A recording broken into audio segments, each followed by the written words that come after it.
read the good to escape the bad. Well, sci-fi, it's inherently soy unless it's Christian sci-fi.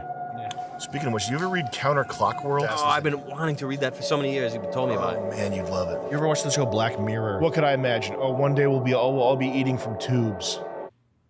I'm a genius. C.S. Lewis was a bona fide, real deal. And people age backwards and they eat backwards. He never says it, but I think it means they're taking up their ass. It still sounds more coherent than Tenet, I guess.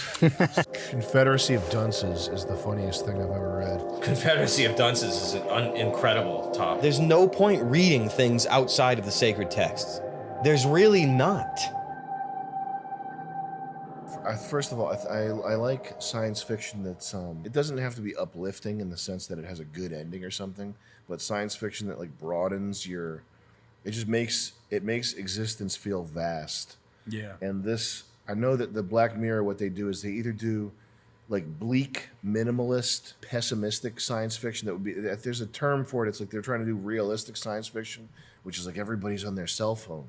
And that's not, you know, when I was a kid reading Hitchhiker's Guide to the Galaxy or as an adult reading Philip K. Dick, and I'm never like, oh, I wish I was reading more about people being addicted to their phones.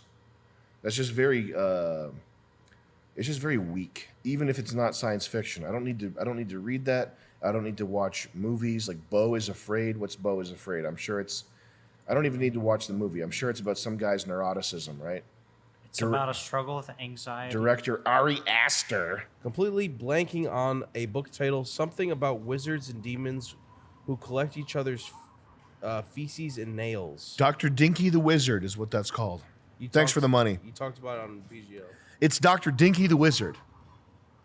We got Whiskey Mood. It's a compilation of short stories by Jack Vance called 8 Phantasms and Magics. And it's the story, I forgot what the title of the story was, but it's obvious if you flip through it. But 8 Phantasms and Magics. Books, man. C.S. Lewis is really the go-to. Space Trilogy, Narnia, his signature classics. Yeah, Blood Meridian is good. Gene Wolfe, Book of the New Sun, that's really good. I like East of Eden. Treasure Island was a lot of fun. But the Space Trilogy is vitally important. Gene Wolfe, Book of the New Sun's vitally important. Charles Williams, vitally important. Trying to finish up Swiss Family Robinson, it's kind of slowed me down. I was feeling like some more hardcore fiction. I really came to enjoy the military adventure. I really did. By Paul Kemp, Mind Were of Trouble and No Color or Coat. I started up that one. It's a lot of fun to read. His writing is rather kind of nice. No Colors or Crest. Thank you, Mac. Very, very interesting. I'm still trying to get my way through the Bible. I want to tackle some more sacred texts, but I just feel like I gotta get smarter. Chuck, did Christ already return? Why aren't there any tombstones older than 1500? Well, if Christ returned, then you wouldn't know it from the news. I'll tell you that right now. Yeah, you wouldn't see it on TV or You're YouTube. not going to see it in the sky. Yeah. I don't know what you're going to see. I think we're going backwards in time. I don't know. Speaking of which, you ever read Coutner Clock World? No. Philip K. Dick? No. Oh. Is that the one with the assassins? I think it's got the child assassins. Oh, I've been wanting to read that for so many years. You've told me about it. Oh man, you'd love it. Oh, I need that. Coutner Clock World. I'm doing the Phil Vance. Dick. Phil Dick. In Coutner Clock World, there's a point in time where time reverses, but it's not necessary. It's kind of ambiguous what he means by that. It's not actually time reversing, but what happens is people who die and are buried start to awaken. So there's like a anti-grave digger service that goes around and digs up graves of people who are awake now. And also literature is censored based on the date that it was produced. So after the point where time reverses, if there was literature written 50 years before that point, 50 years after, there's a bureau that goes through and blacks out everything and censors it and destroys every copy of it. And people age backwards and they eat backwards. So there's like all throughout, it's kind of like a noir book. So every time they'd be drinking coffee or smoking in a noir, they're instead imbibing sorghum, which he never says it, but I think it means they're taking up their ass. Yeah. It's like the reverse of eating. It's never said explicitly, but you get the gist from imbibe sorghum that's what that means. It's crazy. And That was a beast. The craziest part is that all the old people who died, they're coming back and they're aging in reverse. And as they get to become, when they die again, they crawl back into the womb of whoever birthed them as a baby. But when they're children, they're like they're totally embittered, and they have the energy of like angry old people. So there are assassins who are children. It's awesome. But they have the bitterness and the wisdom and the killer instinct of like a guy that just has nothing to live. He's about to die. Yeah, exactly. It's a crazy book. It still sounds more coherent than Tenet, I guess. So That sounds I shocking. think they might be right about that. Well, sci-fi is inherently soy because it's an attempt at creating religious mysticism, religious mythology in a scientism framework. So it's inherently soy unless it's Christian sci-fi. Yeah. Or unless it leaves room for Christianity. I think that the Gene Wolfe Shadow of the Book of the New Sun is non-soy, but a lot of it is soy. You have to be careful what you read. Another thing is these sci-fi dweebs, these nerds. If you ever watch the show Black Mirror, there's like how much of a bleak picture can we paint? Yeah. Like there's like an inherent nihilism to a lot of sci-fi as well, and it's not good either. It's not interesting. It's not compelling. It's just like, yeah, I could imagine. Oh, what could I imagine? Oh, one day we'll all be eating from tubes. I'm a genius. One day, everything you watch will be on a visor on your face. You'll be eating from a tube, and you'll be in a padded cell in an insane asylum. Like it takes 2 seconds to imagine the police are gonna visit you at your home and they'll have access to all your information. Like, yeah, okay. What else? It takes no brain power to imagine worst case scenario. Oh, you'll be in a space colony, your balls will be tortured with electrodes by aliens. Okay, whatever. And Charles Williams, The Place of the Lion, is another one within the Inklings that puts forth articulations that have been in my mind, but I wasn't able to articulate them. And if I were to articulate them, people would just call me crazy. If you ruminate on real applied wickedness, you'll do some serious damage to yourself. Read the good to escape the bad. It's like being possessed. It's like a virus. When I read Proverbs, that changed my life. About 1.5 years ago, there's no point reading things outside of the sacred texts. There's really not. It just depends on where you're at and your fortitude or how awake you are, how woke you are. I mean, I know the word's been co-opted, but I don't care.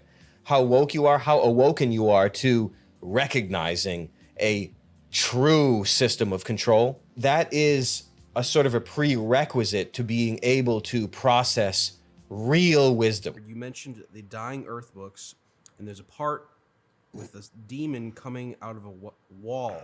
You said it's hard to explain why that's so horrific. What did you mean specifically? In the Dying Earth, the whole idea with Dying Earth is that it's a human civilization millions of years into the future. Technology and magic are indistinguishable, and so it's essentially like high fantasy. They're high fantasy books because all the stuff in them, even though it's technologically based, it has the effect of magic. And so they go to, I think it's Guile of Sphere. He's on a journey for some reason, and he happens upon this, like, basically the repository of all human knowledge. He comes upon this, like, giant library of all human knowledge. And I think the idea is that all human knowledge has all of human knowledge in the databanks of this library that's just been sitting there sort of abandoned without the watchful eye of a king or a just leadership. The knowledge that's sitting there, it becomes like a demonic entity. And so this building is filled with these ghosts that rip you. And at the bottom of it, there is a massive, like, baby head or human head that's protruding from a wall. And the nearby village, they send the most beautiful male and female virgins to the, library data center, basically. And the demon eats them and tortures them inside of its mouth for 10 years or until it gets bored or whatever. And eventually he I think 𝐿 he like figures out how to start making the demons unravel into this like white thread. And when he walks out of the place, he has all of these evil demons on this spool of white thread that's just like fishing line or something. Whoa. And it just the idea, the thing that was most interesting was just the notion knowledge, or maybe it's not scientism, but just the pure pursuit of knowledge without anything else guiding it becomes this demonic thing. But those books, they're unbelievable. Jack Vance, anything Jack Vance writes, he wrote so much that there are some, like any old sci-fi author that was writing pulps and writing 50 cents per word or something. There are certainly some books that are duds or not as good as the others, but the ones that have, if it's a series, like if it's Jack Vance, if he wrote 3 books in a series, those are always pretty much hits. I'm reading 𝐸𝐴𝐸𝐴 Station right now, which is crazy. And there's a race in 𝐸𝐴𝐸𝐴 Station called the Yips, and they're like, did you ever read 𝐿∗IHU? I listened to it. The what do they call it? What do I call them in 𝐿∗IHU? The Yippies? The Skippies. Skippies. Yeah, Skippies. man.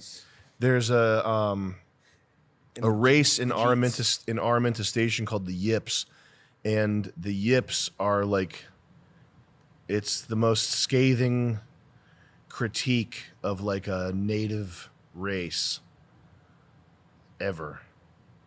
It's kind of hard to read at points. Nail biting. Your recommendation of the space trilogy saved me. I really appreciate that, man. C.S. Lewis was a bona fide, real deal. Fiction has meaning. The sacred texts have meaning. I mean, movies are good, plays are good. Like, I understand it. You can get to a lot of places, but wisdom is what I mean. The wisdom in Proverbs that hit me, they hit me like a freaking pneumatic monorail underground New York City. I think the writing in Fallout 1 is really good. I really like the humor that's in... Excuse me, sir. Do you have a horse back there? What is this thing? What the f*** is that? Dude, what the f***? Jack Vance is very funny. I'm a fan of Hitchhiker's Guide to the Galaxy. I know that's pretty Reddit, but I think it's... I read it when I was like 14. I thought it was super funny. Oh, shit! Oh, Confederacy of Dunces is the funniest thing I've ever read. It's laugh out loud funny. You should read Confederacy of Dunces if you want to read something funny. Confederacy of Dunces is an incredible top. Glad you brought that up. It's been a while since I've done that one. Confederacy of Dunces and Crying of Lot 49 are staggering. The 3 funniest books that have ever been written that I'm familiar with are Fear and Loathing Las Vegas, Confederacy of Dunces, and Crying of Lot 49. Yeah, Jack Vance, Imperio, did that one a bit ago, Jack. Very, very nice to read. Otherworldly. Well, you get it. Science fiction. Yeah, I've been reading a lot, man. Read a lot of Raymond Chandler, Dashiell Hammett. Read a lot over the past year and a half. Did up Narnia again recently. I should have sort of get my notes together and talk about a few things. Guess I'll do it in the next life. So what are your thoughts on Kurt Vonnegut? Kurt Vonnegut, yeah. He's I read Slaughterhouse-5, I think. I didn't like it. Oh, and by the way, Philip K. Dick is also a very funny writer. It's a dry sense of humor. It's like a situational sense of humor, and they're not. What I appreciate is I appreciate when people are not setting out to write comedy specifically.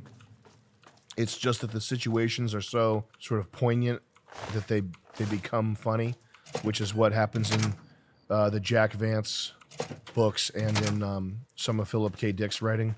Man, there's one in Do Androids Dream of Electric Sheep, which is it's a unbelievable book. There's a part where I can't even express what happens. Oh man, he's in the flyer with who is supposedly a police officer, but is in fact a replicant. It's so funny. Those monsters, they're gonna get me.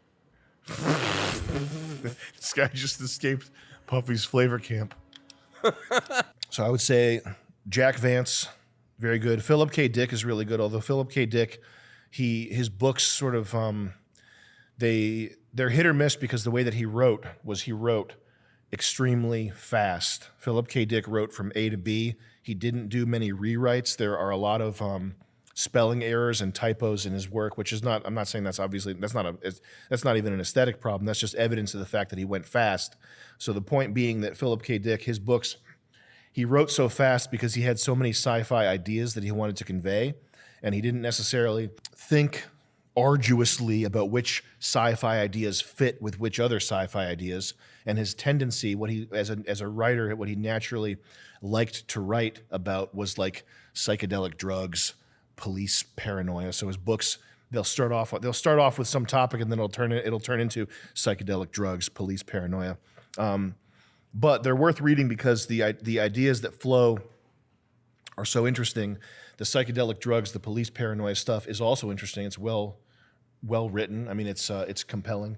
But the parts where he hits it right, where he manages to get from A to B, and for whatever reason the ideas click and like gel together, and it has like the book makes sense. Do Androids Dream of Electric Sheep obviously is the most well known. It's the best example of this because by the end of that book, it's like Do Androids Dream of Electric Sheep is probably the apotheosis of Philip K. Dick's his style of speed writing that he did, and that book is incredible.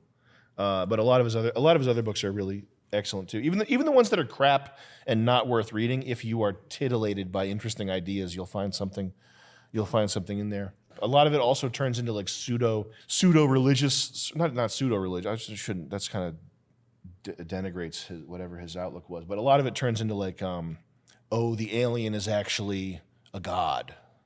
I think he had a Christian, but in his books, when it turns to religion, it just feels like he kind of ran out of steam writing it, which, whatever you may feel about that. Brave New World is a genius and great work. I hate Brave New World. Wait, is that the one I hate?